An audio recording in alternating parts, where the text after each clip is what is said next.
And so how was it that you got to work on Night Watch? So 1995, what's going on with you just beforehand, and how did you get into the film? Do you know, it's really bizarre because I had quite a sort of quite a arty left field filmography and experience up until then, and I suppose it must have been my agent at the time, who were Peter Fraser Dunlop, I think, and they introduced me to David and Mr. Snell, who was a producer, and for some reason he took a liking to me, and it's quite odd, really, because I thought, oh God, what kind of film's this? It's different to what I normally do, but it was a real adventure, and it was a real eye opener, actually, because it was sort of quasi Bond in its intention. It was like full adventure. It was multinational. We were traveling all over the world. I was getting on planes with 36 suitcases, much to the upset of the producer, who had to pay excess baggage on it all. But we were in Hong Kong, we were in former Yugoslavia, we were in Zagreb, actually just during the beginning of the war, which was extraordinary.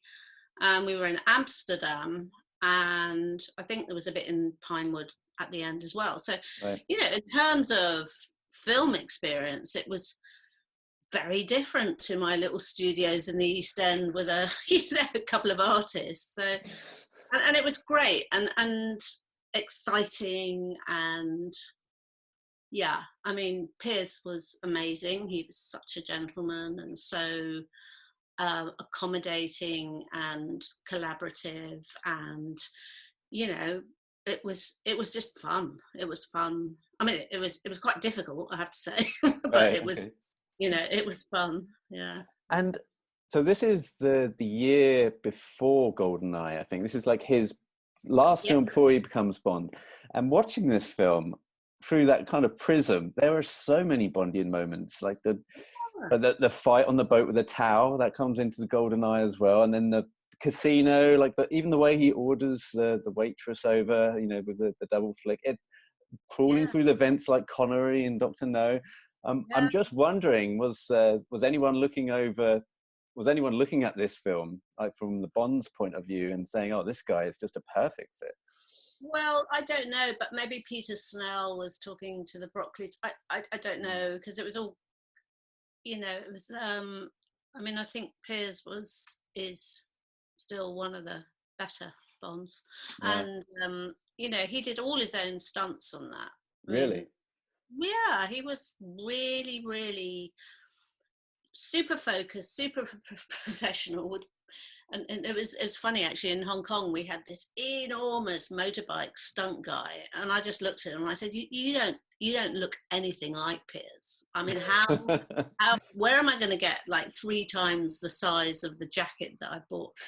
And Piers said, "Oh, I'll do it." So I was wondering that, because in Hong Kong, there's the moment where he's climbing the bamboo scaffolding to get a yeah. picture on the video camera, and it seems like a faultless switch. If there is a stunt guy doing that, then it's done very well. But it seems like Pierce is climbing that thing and getting right up there and getting his I hands think he over did that. most of it. I think maybe there was the odd point where somebody took over, but because the stunt guy was like that, and Pierce is quite slight. He's got broad shoulders, but he's quite fine, actually. Mm. And this guy wasn't. It's like, how's that going to Built, work? comes in built like a fire hydrant, trying to Yeah, trying to exactly. double Pierce. Yeah. I was going to ask, was there anything remarkable that you can remember about tailoring Pierce for the casino scenes? Because there is such a range of different costumes within this film. So you have like the army gear, and then the casual gear with him on the bike and the blue bombers, and then he Yeah. switches to the suits when he gets to Hong Kong and in the casino. Yeah. There are a few people that I actually say, especially in the Bonds, that are born to wear a suit. I think Roger Moore's born to wear a suit, and I think Pierce Brosnan, Pierce Connery. Now there's a baby I'd like to see. Yeah. But Was there anything different about when you approached the tailoring side to do Pierce? Can you remember? No, I mean, he has a natural elegance and poise, and he basically looks good in anything. Yeah. So he, where do we go? Zegna, Menel Gildo Zegna, and also Armani, I think, because of their kind of classic elegance. I mean, it's quite funny looking back. I see how big the shoulders were. That was just part of the vocabulary at the time, and I'm going, oh my god, those shoulders are big, but he wears it well, and he looks super cool and everything. And I think Xenia, because of the elegance and Italian cut, really, it seemed to suit his more casual but elegant approach to things. And Right. yeah, Interesting. and Yeah.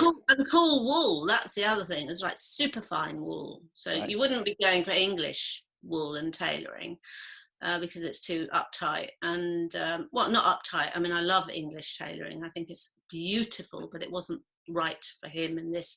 And it kind of had an international feel about it. It was just very elegant and simple. And Yeah. Well, he looked terrific. I thought he looked a knockout.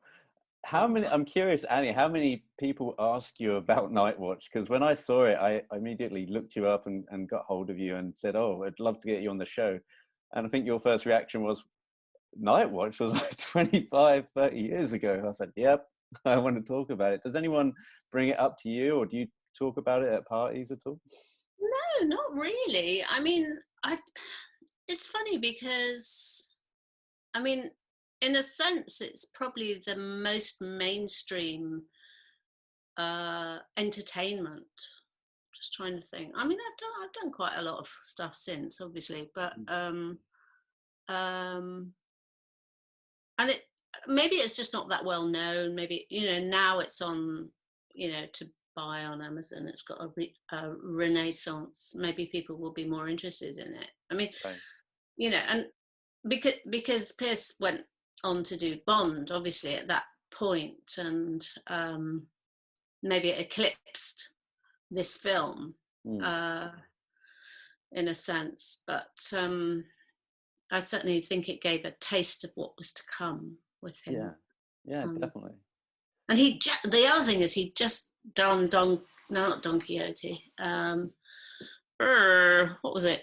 Marooned on an island, Treasure Island, one of those. And he was kind of really hairy and bearded. Right. Kind of flew in from, I don't know, Tristan da Cunha or something, really obscure island, where he'd been sort of wearing, chamois leather shorts and beard at it. So I think for him it was quite a sort of quite a cultural shift as well. Right. Okay. Yeah, because I was in the cinema just last week, watching GoldenEye on a screening down at the Everyman, and I turned to a friend and I said, "Oh, I'll be talking about Night Watch in a week." And I said, "Oh, the moustache and the handlebars and everything." He goes, "Yeah, that was." And my friend goes, "That was Robinson Crusoe that he came." It was Robinson Crusoe. Was it Robinson Crusoe? Okay. Yeah. Right. Okay. Yeah, he did have that. Been on an island for 6 months, and now I'm ready to film whatever else comes in my way. Yeah, but he looked really romantic and dashing and on the motorbike and flowing. Yeah, lustrous head of hair. Yeah. Perhaps a slightly tenuous question, Annie, but I was going to ask you about the watch, because the watch features quite prominently as well. The video watch that he operates throughout the film, does that fall under your jurisdiction, or does that fall into a prop department? How does it work with that? No, that was props and production and art department. It wasn't me at all at that point. I mean, I don't think those things ever are costume with those sort of films. So, obviously we have a say in what works with the outfit and what works with the character, but I think it was predetermined. Because it is an interesting area, and we were just talking off mic about it, how people have now become a bit more fascinated with costume design, a lot more, say, than when Night Watch would come about. People are now very into seeing what they're on the screen, and how fashion has kind of blended with costume design. And obviously watches have now played a huge part within either product placement or as part of the costume. Are you more aware of like brands and product placement when you dress people nowadays? Well, it depends. I mean, I'm working on a rom-com at the moment, which interestingly is, again, not the sort of thing I normally do. And, it's sort of, it, that, that sort of leaning towards brand identity and product placement was definitely a conversation, but ultimately I wanted character and I wanted nuance, and frankly, because of the bloody lockdown, I was dressing the main actress from my personal wardrobe because Oh wow. everything shut. Right, okay. And all the deliveries stopped, but the filming didn't. So yeah, I mean, it is a thing, but I think there's a whole kind of business level to that, which I don't find particularly helpful as a designer. I mean, it can be, you need stuff, and, people are very kind, actually. And, well, I say kind, it's obviously a calculation. They will send stuff, but you need a long lead-in time for stuff like that, because it takes time. And on this particular film, we didn't have time. Right. So, and also, it's not, you're telling stories. You're not. It's not a marketing campaign, and I resist that at every bloody turn. Right. But if the character would wear that, then of course it's appropriate, and of course we're very grateful for the, assistance. But it's a kind of poison chalice in a way. It can be extremely helpful, and it can be extremely tricky. And the other issue now is to do more with not signifying brands by accident in case you're sued. I mean, the whole litigious process, like everything you use has to be passed through legals, and that's a layer of bureaucracy that is mind-blowing, actually, because you don't get cast till the last minute. You don't know what you're going to put them in, so you're kind of scattergunning, saying, oh, I might do this, I might do that, I might do this. And then ultimately you get to a crunch point where you say, right, we're doing this, clear it. We're doing this, clear it. And it's a bizarre process. I mean and for that reason alone, I find contemporary quite challenging now, because it's so bureaucratic and it's so bound by legalese, whereas period stuff, you're freer. That's interesting. Yeah, I got an insight into that when I was reviewing Step Brothers recently, which is a John C. Reilly film, and Will Ferrell, and they're all wearing vintage T-shirts throughout the film. They're basically 40-something adults pretending to be 18-year-olds. And because of all these old vintage T-shirts might have either like a Yoda on it or a Star Wars or Mountain Dew, they then have to go through several layers of clearance with Lucasfilm just to show like a Chewbacca on the T-shirt. It has to be the right one, and it has to be cleared, and then the money has to be paid, and it's just like, well, what's that got to do with trying to tell your story? I mean, obviously it's got a lot to do with it, because going back to what we were saying about this kind of extreme observance of what goes on the screen. It's like everybody buys stuff. I mean, everybody watches stuff on Instagram, on YouTube, and the marketing, the advertising that is the revenue that comes from that. I think if for instance, I don't know, I don't want to name anybody in particular, but if you use their graphic or their logo and it sells the picture, the film, they will want a piece of that because they contributed to that. And I don't know, it makes me want to start a design company just churning out graphics that people can fire off me because Yeah. Well, like AC/DC did, right? I think is it AC/DC now? You can wear. That's why you see so many AC/DC t-shirts in films, because they're license free. oh really? I didn't Something know like that. that. Something like that. They're Yeah. kicking themselves. Yeah. Yeah.